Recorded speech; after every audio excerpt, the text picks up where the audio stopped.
It up here. So welcome everyone to the magic of mindfulness. I really appreciate everyone being here today. For me, this is really kind of not only do I get to teach it at the university and research it, but it's really a passion project for me.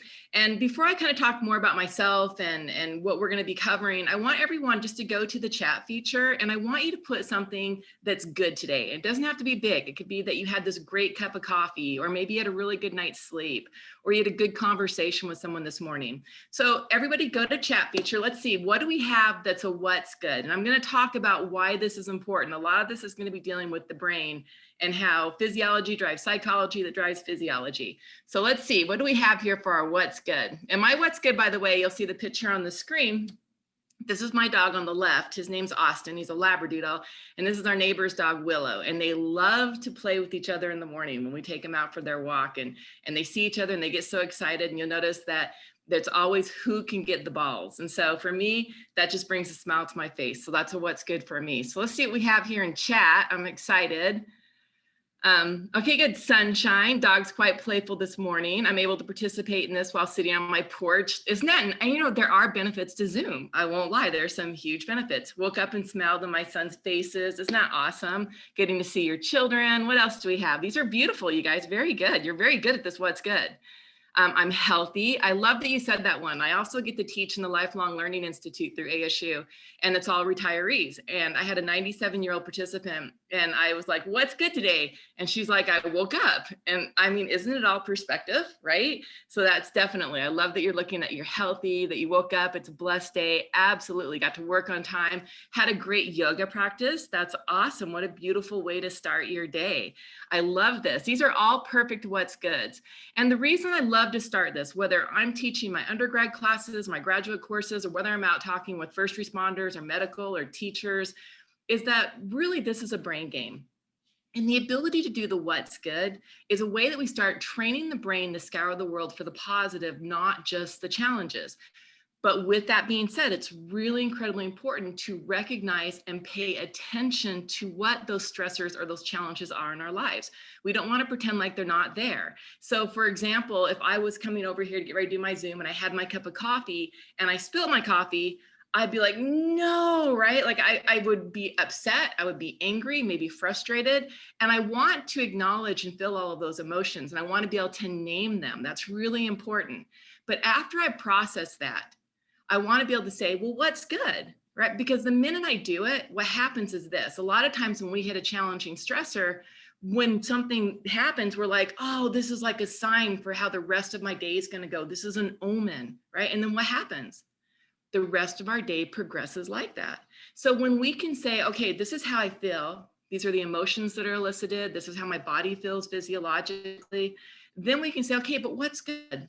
Well, how blessed am I to get to be able to speak at this amazing symposium with people who I get to share my knowledge with, that I woke up, family that loves me. You know, all of these things are what's good. And this is now propel me to move forward in a way that's going to be more positive versus staying stuck mired in that, oh, I can't believe I spilled my coffee. That's how the rest of my day will go.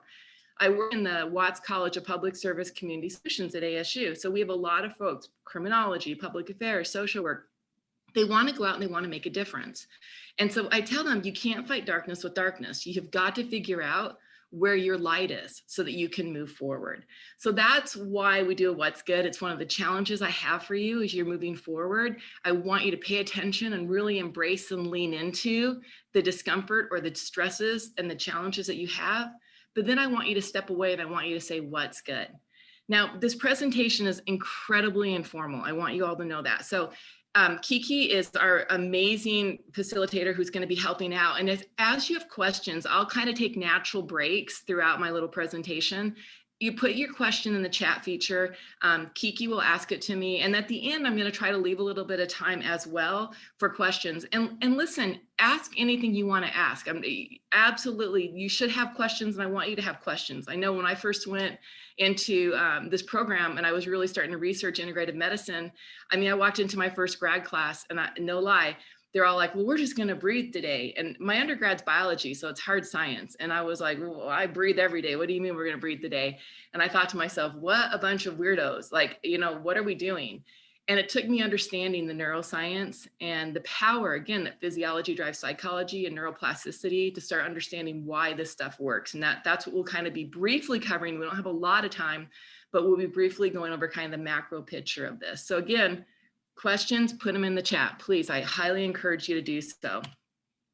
So let's see if we can get my next slide. There's always that little challenge of, there we go. I call this the magic of mindfulness. Why? I think it's incredibly powerful when we have the ability to rewire the brain, our neural connections that literally change the perspective and the way that we view the world. I find that magical. I really do. It's really interesting. I know that you've probably seen a lot out there now as far as magazine covers and businesses and military and police and medical and teachers all kind of integrating and implementing mindfulness. And you might have thought, well, why? And again, this is your time to ask questions as you have questions, because really this is a brain game. And I love to use this image as Kung Fu Panda. And I use it because if you've ever watched Kung Fu Panda, the very first one, I know there's probably like 10 of them now, but in the very first one, he's meant to be this amazing ninja warrior who's going to save his village, but he doesn't believe it. And so Master Oogway takes him to the top of a mountain and he says, listen, you got to get out of your head. If you're going to be who you're meant to be, you need to be here and now. And he says something I know you've all heard.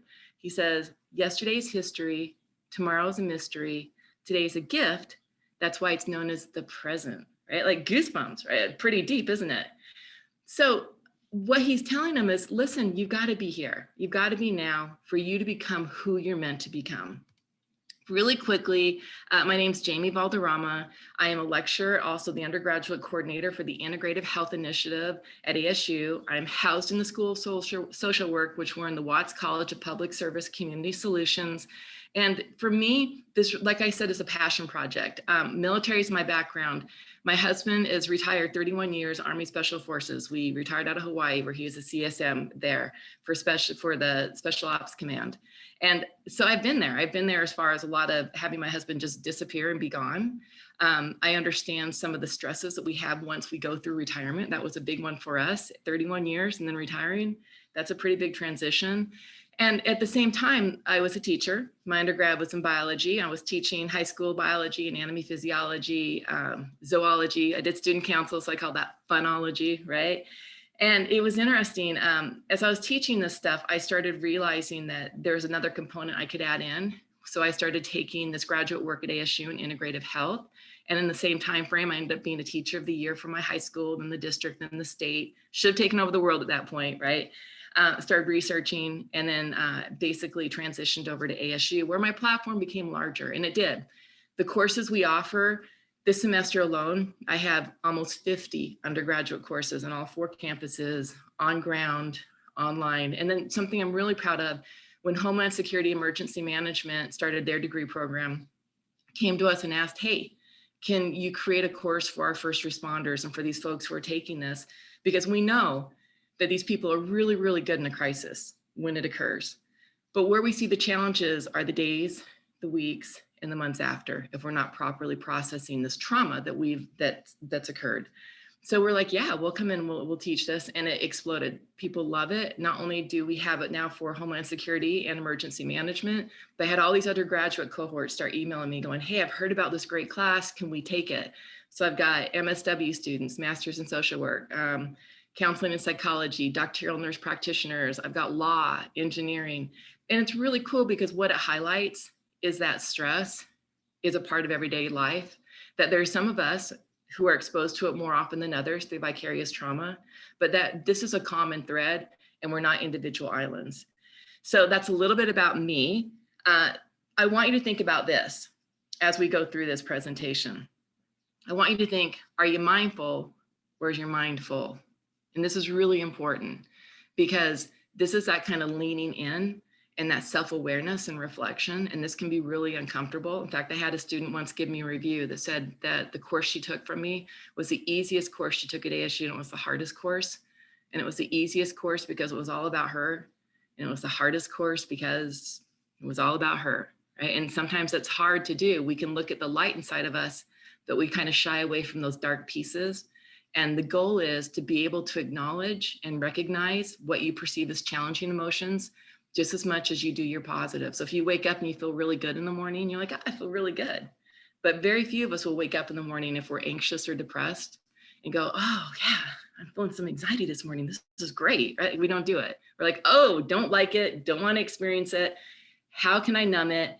How can I somehow do something so I don't have to pay attention to it? And I want you to get as comfortable saying, oh, this is what vulnerability or shame or anxiety or anger feels like in my body, as joy and happiness and excitement. Because the minute you can do that, you now control the emotions and the emotions no longer control you. And so really that is our goal with mindfulness. And you're like, oh my gosh, that's like super powerful, right? Like how can mindfulness possibly do all this? And I think it's within the definition that we have to look at, that to be mindful means just to be present. It sounds so easy. I can guarantee some of you already watching this and the few minutes we've been going have already started to think about something. Could have been at the very beginning when I said I spilled my coffee and you're like, oh, I need to get a cup of coffee, right? It's the way our brains are wired. And it's really, really interesting because as much as we think that it's easy to be present, it's not, right? We've trained our brains a lot of times to default to thinking about different things that are going on, to not really be paying attention to where we're at. And on top of that, you'll notice without expectations. We're creatures of expectations. We have judgments about everything. You have an expectation of how you think this symposium and this basically presentation should go. You have expectations of how you think relationships should be. And when we label and we tie these judgments or expectations, we inadvertently many times end up with heartache and disappointment. So being able to walk into an experience and fully just be in the experience then allows you to step back as the observer and decide how you want to move forward. I can't tell you how many people tell me, well, Jamie, I have anxiety. I'm anxious. This is what you're experiencing, anxiety. When you walk out into the rain, you're not the rain, you experience the rain. And so I think being able to understand that if we can step back, that we have this potential to say, this isn't me, this is something that I am experiencing, it is an impermanent state, and that I have the power to start changing the brain, the way that I can basically perceive these experiences that may be triggers for me. So why is this important? Study out of Harvard showed the average American is lost in thought 47% of their day. That's almost half of our day that we're lost in thought. And so that big question comes, well, where are we? Like, where are we if we're lost in thought, right? 47% of our day. Well, some of us, when it gets quiet and our brains aren't actively engaged, we ruminate. And ruminate means to chew over and over. You think about rumination for a cow, it keeps regurgitating and chewing. We do the same thing where we look at a past event. It could be short-term or long-term, and we chew it over and over and over. It's like revisiting a car accident that occurred. You're not going to change it, but you're constantly exposing yourself to the trauma of the incident. And we know clinically when we do this, it can lead to depression. And if you can correlate to this is something that you're like, wow, this is something that happens to me. It almost use the analogy of you go to the gym and the only workout you do at the gym is you work on your biceps. Well, if the only muscle you work on at the gym is your biceps, you get really powerful biceps. And so you're going to start defaulting on this muscle group also. And the same thing happens when your brain gets quiet. You've trained these neural connections to default here. So that's where your brain goes. And some of you guys are like, okay, I get that, but I don't really ruminate too much. I go the opposite direction, right? I project. I play the what if game. I go to the future. What if this relationship doesn't work out? What if I can't ever move beyond the depression or anxiety I feel? What if I can't pay my bills? What if? Do you see it happens? And the minute we play this what if game, what we do is we create storylines that have yet to have occurred. They're non-existent, but they become so real for us that it pushes us into anxiety. So we know, again, if this is you, you're a projector, then when you sit down, you're strengthening your neural connections to projection. It'd be like going to the gym and only instead of doing biceps, you only do triceps, right? So again, you get really powerful triceps. So our goal is to really think about what are we doing? Something with projection, there's a great quote by Mark Twain along the lines of, he says that most of the tragedies that have occurred in our lives are those we've made up. And that's pretty accurate. A great story I had a few years ago. It was the first day of class. I had a couple of students come in from a math class. Class hadn't started yet. I love to eavesdrop as they're sitting there getting ready. And they're looking through their syllabi. And the one student says to the other, do you know there are only 3 tests in this class? What if I don't pass one? Well, the student says to their friend, I need this class for my major. If I don't pass this class, what if I don't graduate? The student had gone from 0 to living under a bridge in Tempe in like 20 seconds, playing a what if game. Hadn't even existed yet. Yet she had already created this entire scenario. And we do this really, really often. And in fact, the data though shows us that we are happiest when we are here and now. So our goal with mindfulness, that purposely paying attention, is to recognize, are we projecting? Are we ruminating? And some of you guys are like, oh, Jamie. I do both. Like, I am really good at being anxious and depressed. I can ruminate and I can project. And we kind of laugh at that.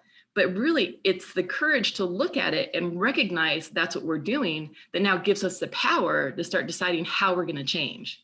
So I'm going to take a little natural break. Kiki, any questions so far? And so again, yes, go ahead. There is one question. Tony wanted to know, is your husband still a golf pro? Because he went to golf after he retired. That was part of the transition, right? He went to a golf school, which I love. It gave him that little bit of time. He is not, he plays all the time, but he's not working in it. Now I just call him my pool boy, which is even better, right? Good question. I love it.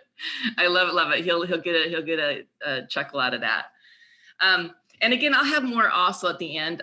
You can totally ask questions too. And Tony, you have to let me know what your last name is so I can talk to my husband about you. That's awesome. Okay, moving forward. You guys made me laugh. That's another what's good. So what do we have to do? We have to train the brain to be mindful, right? That's it. We're training it. It's just like if you're going to the gym and you want to get in shape, you want to increase your strength and your cardiovascular, then what do? You go to the gym and you set up an exercise routine, and it takes a while. Same thing happens with the brain, right? It's going to take you focusing on spending time on changing your brain, just like it would take time for you focusing on changing your body. And it's interesting because when I was teaching, I talked about this Lifelong Learning Institute course that I teach. I had a retired doctor, 45 years. He was a doctor. He says, I run 6 miles every day still. I'm super into my nutrition. He goes, it blows my mind that I focus so much on my body, yet I haven't put the same effort into my brain. And it really is, a lot of us do that, where in fact, though, it's so interesting that there's such a correlation between the physiology, right, and our psychology, or the neuropsychology that we have going on. And so just to put this time, when we're talking about what we can do, putting time into the brain, how it changes the brain, that new term called neuroplasticity. We didn't used to think it did that. We didn't used to think we could generate new neurons or these connections that we now know we can, that we can change the brain to have different perceptions of the world, things that, like I said before, may have triggered us or been stressful, that no longer do that because of the new wiring that we've invested time and energy and effort into. So to understand this, let's look at it. A very basic model of really looking at the 3 major portions. We're looking at reptilian brain. Let me go down here, is brainstem. And it's called reptilian because it's the oldest, right? Autonomic features, heart rate, respiration. This is up over in here, and it's known as the limbic region or mammalian brain, because mammals have this. And then the limbic, this is interesting. This is kind of our emotional response center. It's also where there's going to be memories. But here we have something really interesting called the amygdala, and it's that gatekeeper to fear and anxiety. And then up here we have our neocortex, and our neocortex is our newest portion of the brain. And it's critical thinking and cognitive thought. And it's important to understand all 3 regions, because when all 3 parts, when your neocortex, your limbic, and your brainstem are all talking with one another, your nervous system's in something called parasympathetic, which means rest or digest. That means that all the organ systems are working really well. You sleep really well. You go to bed and your brain's not racing, right? You're able to sit down, have a meal, and not get a stomach ache or be constipated or have diarrhea. It just means that everything's flowing really well.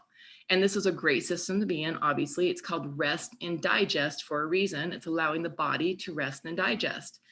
But opposite of this is also a really, really important component of the nervous system, and it's known as sympathetic. Now, this is interesting. Sympathetic is our fight or flight or freeze. But look what happens. Remember, in parasympathetic, all three portions of the brain are talking to one another, right? Critical thinking is interacting with emotion, which is interacting with really that primitive part that controls our autonomic features. But when we move into sympathetic, look what gets disengaged, our neocortex, that executive functioning. And we go into this really primitive loop between the limbic and the brainstem. And in addition, we put two systems on the back burner, our immune system and our digestive system, because they're not needed for immediate survival. Why would we do this? Well, why would we disconnect this neocortex? Because if you walked out today of wherever you're at, and there were a horde of zombies coming towards you, your brain doesn't want you to go, well, why are there zombies here today? Like, that makes no sense, right? And they eat you. What does your brain want you to do? Get away from the threat. And that's really when it looks at stress. Stress will trigger this. Stress will put us into the sympathetic because stress is perceived. It's perceived to be a threat against you physically, emotionally, even spiritually. So the minute your body, it's very basic, is recognizing there's a threat, it's like, well, we've got to keep ourselves alive. Well, if we're going to keep ourselves alive, we need to get away. And if we need to get away, we can't sit here and we can't process and think about this. And so what your body does is it basically shuts down that critical thinking. It instigates that really primitive loop of fight or flight. You get away from the threat, and then you come back to homeostasis, and you're able then to deregulate and process the experience. Again, now this is really a really great system to be in if you're being chased by a T-Rex. But if it is just life, if it is rumination memories, if it is projection, if it's relationships, work, traffic, if it's chronic stress, think about this. We're in a pandemic. One of the systems that get put on the back burner is your immune system. That's your number one defense against disease. So your immune system's put on a back burner, and all of a sudden you're getting stomach aches, and maybe you're constipated or have diarrhea. You're just not feeling good, and you're getting sick all the time. And so you go to the doctor, and the doctor's like, what's going on in your life? Because we know 75 to 80% of primary care visits are for stress-related disorders and complaints. They understand that if you're chronically stressed, you're not allowing the body to do what it needs to do. Because basically, we know this, stress is a part of life, right? It's not good, it's not bad. In fact, I'm gonna actually go the opposite direction because I hate this when people say, oh, stress is so terrible. Stress isn't terrible. Stress actually is incredibly vital for the body. Stress becomes terrible or challenging when it controls you and you don't control it. That's it. Isn't that true of anything in life? When your emotions control you and you don't control them. Maybe when your appetite controls you and you don't control it, when your anger controls you. So this is what we need to do, is figure out, are we paying attention to what's happening so that we don't go into this really reactive mode and do things that we're going to regret in the future. So how do we do this? There's a couple of really basic ones we'll look at physiologically, because physiology drives psychology, and it's the breath. I call it the informal and the formal. Now, the informal is where you're just recognizing that you're being triggered, right? That you're going into this, that you're going to fight or flight. And how do we recognize that we're being triggered? Our heart rate might accelerate. Our breathing might accelerate. We might get like that pit in the bottom of our stomach, or we start to maybe shake a little bit, right? Or we clench our fists, or we clench our jaw. Now, I want you to think about this. 47% of the day lost in thought. If you're not paying attention to your body, you can see how easy it is to be triggered to move into this fight or flight. Mindfulness is paying attention to the body because it's a precursor to where you're about to go emotionally. I have a friend who's a psychiatrist, and he's like, Jamie, if people would just learn to listen to their body, he goes, they wouldn't need another self-help book, because it's always telling you what is about to happen. It's just, are you paying attention to it?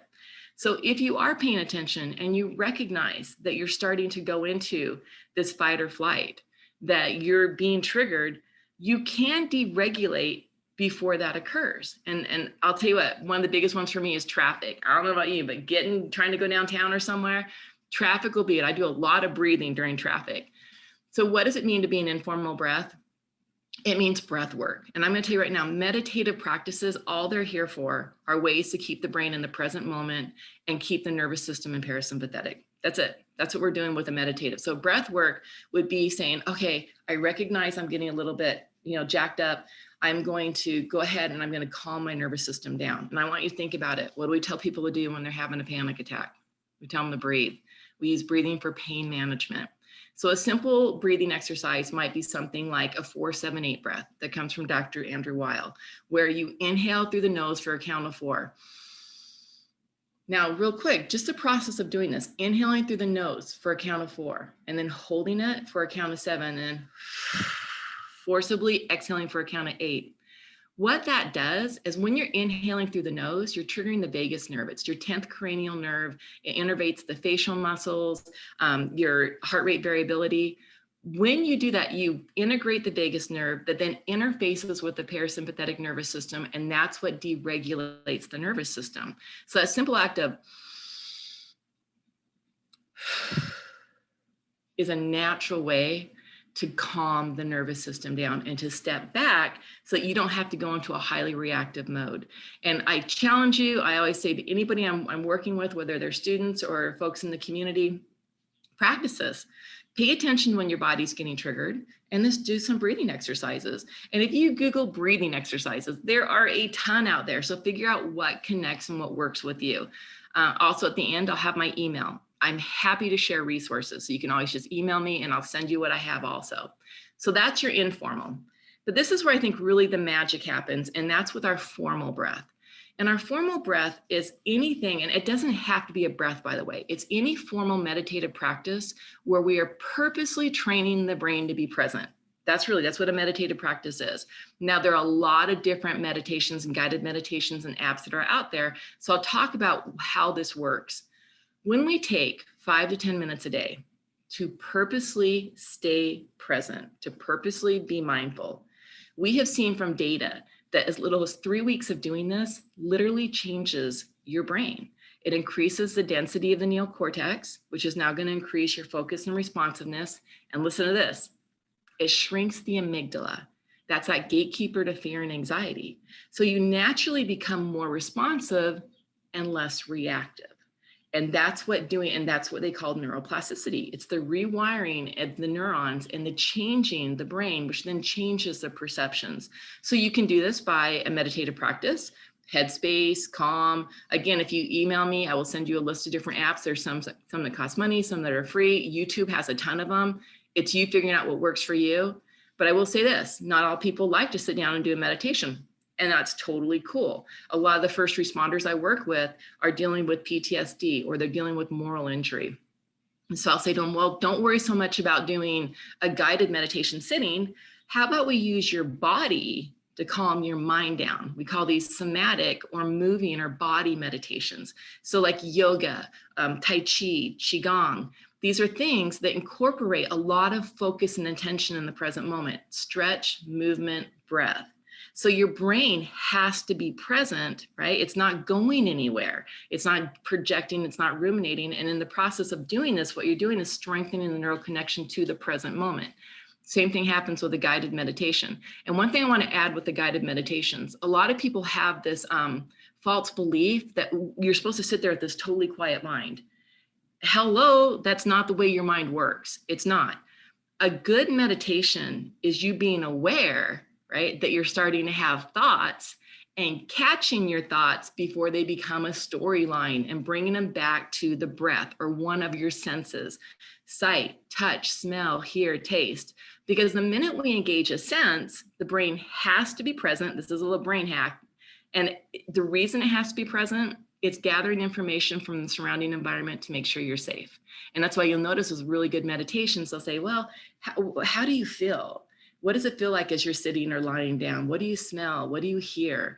And so, and again, and we look at therapy like CBT therapy, when you start having these intrusive thoughts or these negative thought patterns, they'll say, well, stop and look around. What are 4 things you notice that are shaped like a circle? Close your eyes. What are 5 things you hear?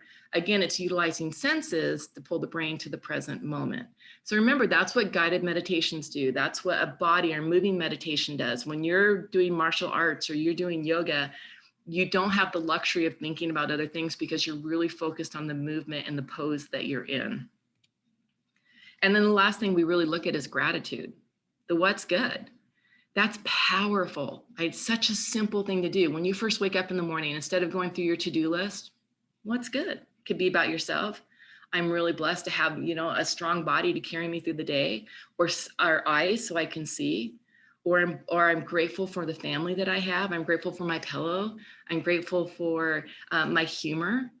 Think about, what do you have in your life that you're grateful for? A study out of Stanford showed that when folks had two groups, one group woke up and they'd write down things they are grateful for, and then they'd revisit it before they go to bed at night. The other group did nothing.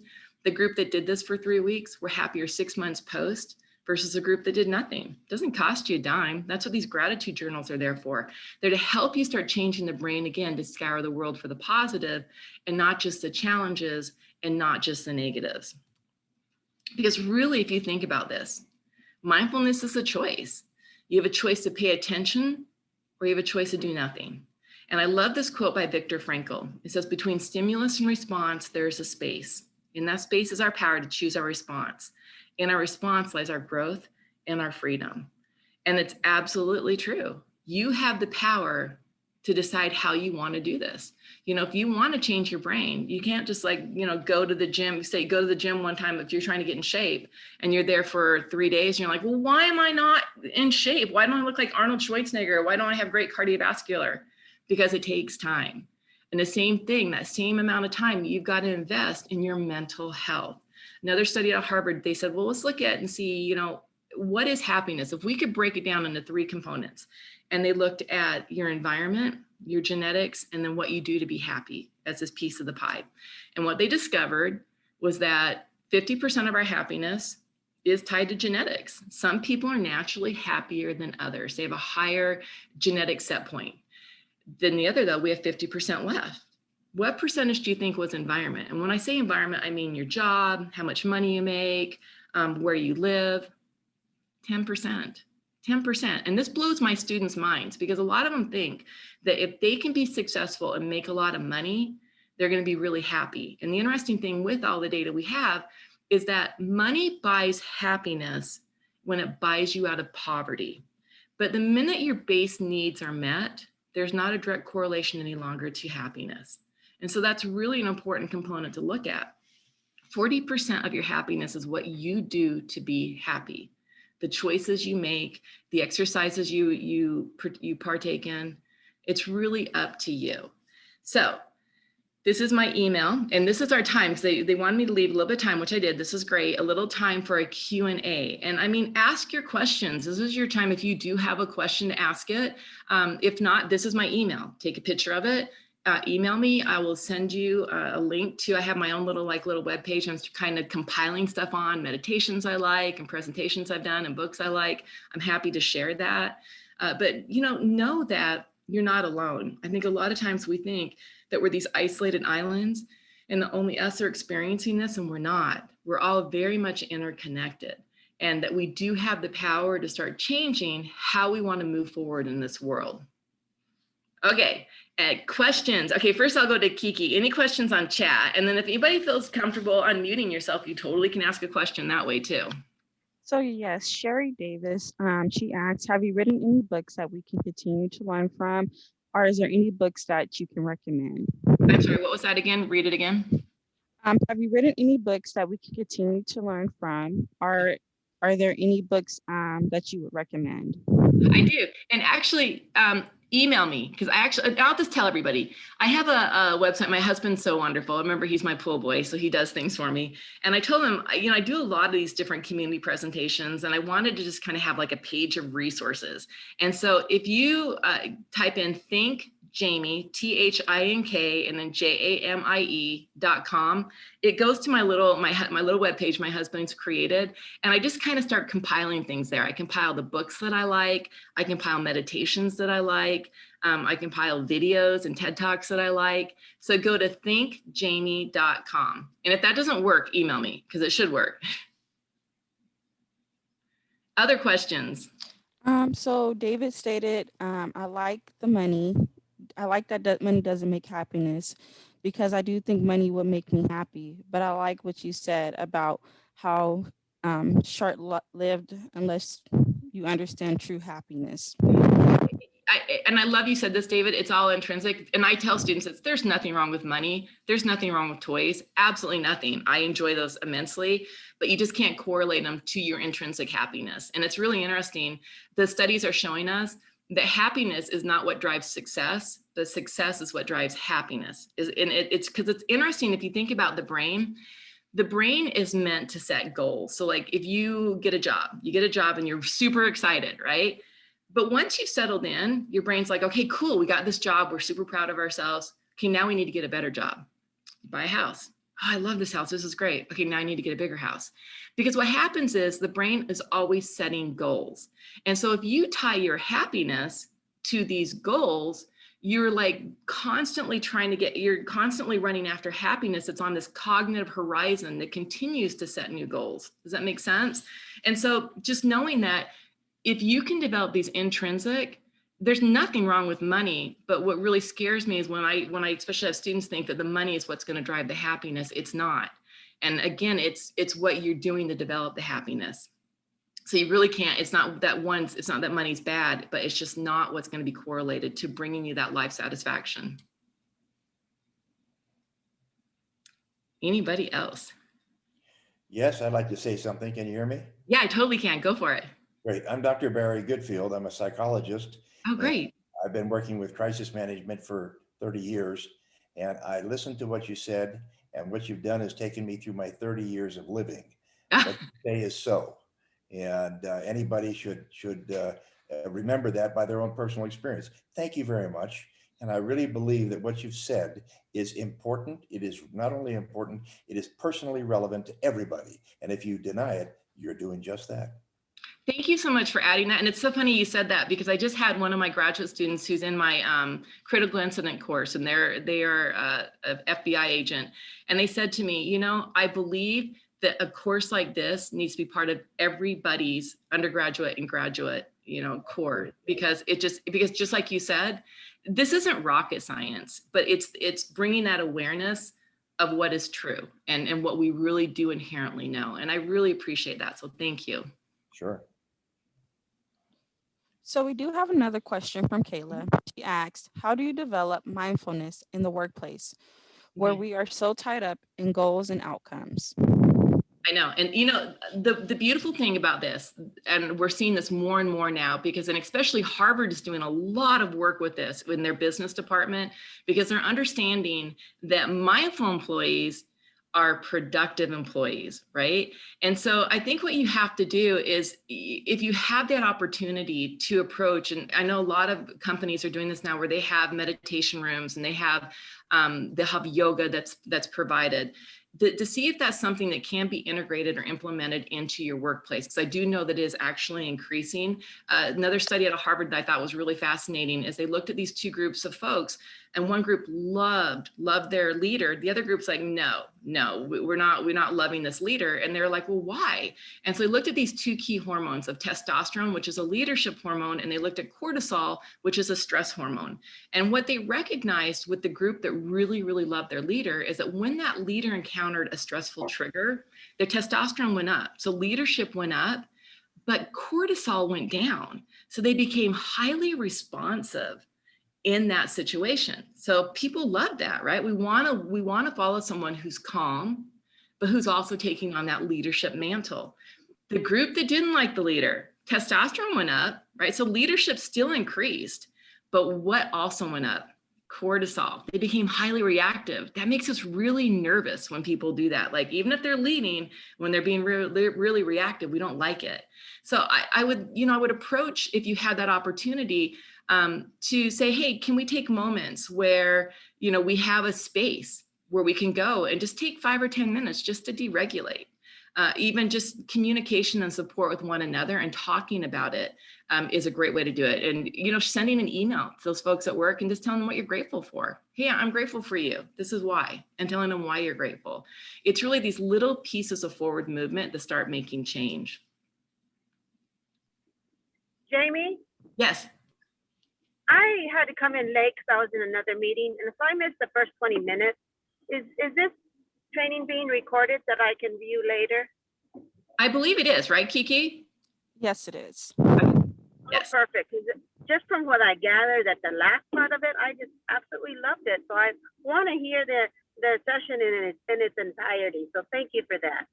Oh yeah, absolutely. And like I said, here's the deal. This for me is like that ultimate pay it forward. I mean, I just feel like this is my contribution to something bigger. Email me. I'm happy to share what I have too. Or go to thinkjamie.com. And as I start compiling resources, I just keep putting stuff there, or my wonderful husband does, usually on a weekly basis. So Dee stated, great presentation. I would even say teaching these basic lessons at elementary school level. Some schools take brain breaks and breathers. Yes, and mindfulschools.org is doing a lot. And that's what I'm saying. We're really recognizing this. I've done a lot of work with social workers in elementary schools and in high schools and talking with parents. And what we've noticed, if we look at data and the correlation of integrating mindfulness and this body awareness, is that we see a decrease in issues with discipline. We see an increase in their focus and their testing scores. And it was interesting. I was in Roma a few years ago and I was presenting at an international mindfulness conference, and there were some folks out of the United Kingdom, and they had a huge grant where they were actually bringing this into all of their schools. Now, we're not there yet, but we're getting closer just because of the data that's emerging, and the huge universities like Harvard and Ohio State and ourselves and Stanford who are doing this research.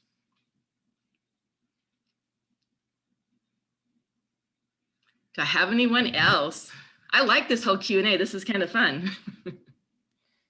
So there's not any more questions at this time. Well, I just want to thank everyone. Again, if you have questions, you're welcome to email me. You can go to thinkjamie.com. I mean, again, I just am very grateful that you took the time out of your day to listen to what I had to share. So thank you for that. Hey, Jamie, this is Tony. So going back to your pool guy husband, Yes. I actually met you first when you were at Higley High School, right? Okay. Yeah. I was an Army recruiter. That was one of the schools we covered. Okay. Then you kind of led me to your husband. The Army moved me. I came back as a medical recruiter, and I met back up with your husband as when he was at ASU ROTC. Yes. Yes, because he did, after his golf stint, he was at ASU. Yeah, and he told me all about how the GI Bill paid for his golf pro lessons. And it was such a perfect transition for him after 31 years. He needed that little bit of a gap before he got ready to move into something else. So that was great. Yeah, so kind of like Dr. Goodfield said, taking me down memory lane, I went through the Army's Master Resiliency Trainer course. So I was and that's kind of what it's your training or your class spoke to me about. It's basically resiliency training. And It seems like you said, it's not rocket science. It's pretty easy, but for some reason we're very hesitant to just take a look at ourselves in the mirror and make those little tweaks and changes that we could all do and be very mindful of ourselves and then everybody else. So insightful and so wise. I think that we make things far more complicated than they actually are. Yeah. But I'm going to tell him. I'll tell him that you're on this. So I appreciate that. He'll get a good chuckle out of it, because I have him speak to my classes all the time when he talks about intuition and how mindfulness is inherently within intuition, that when you get dropped and you're paying attention to your environment. And so, yeah, I'll let him know. That's cool. Great. Thanks. Thank you. Okay. So go ahead, Kiki. Okay, so we're approaching the end of this session. I have added 2 links in the chat box. One is for a survey, just to see how this session went. And the next link is to get you back to the homepage so you can go over to the next session. And if you guys need any help, go ahead and write it in the chat and I'll be glad to help you guys. And meanwhile, I will sign off then. Thank you. Thank you.